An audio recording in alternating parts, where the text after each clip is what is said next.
Okay, in this video, we're going to talk about how to check the alignment of the antenna inside the Echo drone to be sure it's in the proper position to minimize radio signal interference.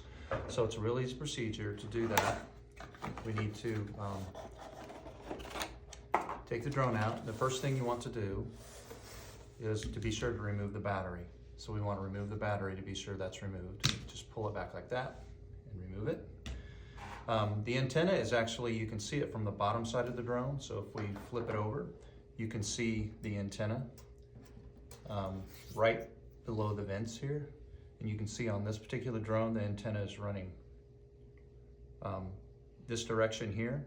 And we actually do not want it running off to the side like that. We actually want it more centered up and down inside the vent holes. The reason is because the antenna can pick up electrical noise from the motor wires that are running up through this arm or up through this arm. So an easy way to do that is to just take a regular standard paper clip. This happens to be a number 1 paper clip. Just bend it into a shape like this, and then just gently put it inside the vent slots and just grab a hold of the antenna wire and just gently pull it over like this and position it so that it's kind of running straight up and down, or it might be at a little bit of an angle, but it's more centered. So we have it away from this side and away from this side and more in the center of the electronics.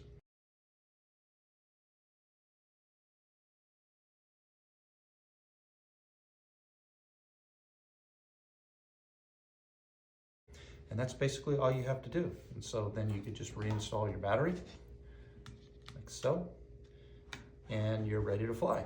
So we recommend that you check the position of the antenna when your drone comes out of the box when it's new, because it may have shifted during shipping. But we also recommend that you do antenna inspection after a crash or just periodically as a regular maintenance item for your drone. If you do this, you will minimize signal interference between your transmitter and drone, and you'll get very good, reliable flight performance.